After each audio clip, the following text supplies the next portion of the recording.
నమస్కారం అవ్వా. మీ ఇంట్లో ఉన్న ఓట్లన్నీ మన ప్రభుత్వానికే ఇయ్యాలి. నేను తప్ప మా ఇంట్లో ఎవరూ మిగల్లేదయ్యా. ఓన్లే మిగిలిన ఒక్కోటైనా సరే నాకే ఇయ్యాలి నువ్వు. ముందుసారి ఒక్క ఛాన్స్ అంటే ఇంటెల 10 ఓట్లు మీకే వేశాం. మద్యపాన నిషేధం అని పిచ్చి ముందో పురుగుల ముందో అమ్మారు. అది దాగిన నా మొగుణ్ణి ఆసుపత్రికి తీసుకెళ్తే ఆరోగ్యశ్రీ పథకం అవ్వదని చెప్పారు. అంతే మంచాన పడిపోయాడు.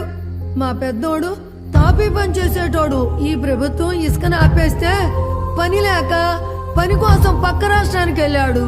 ఇంతవరకు జాడే లేదు. మా చిన్నోడు వ్యవసాయం చేసేటోడు.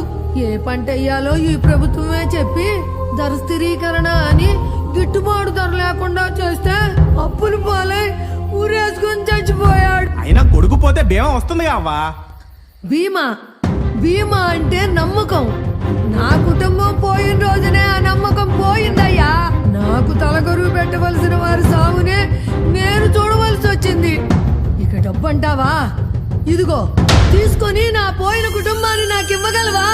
ఇదిగో నీ మనోడు భవిష్యత్తు గురించి అయినా ఆలోచించి ఈ ఒక్కసారి మళ్ళీ మన ప్రభుత్వం కోటి అంతా బాగుంటది.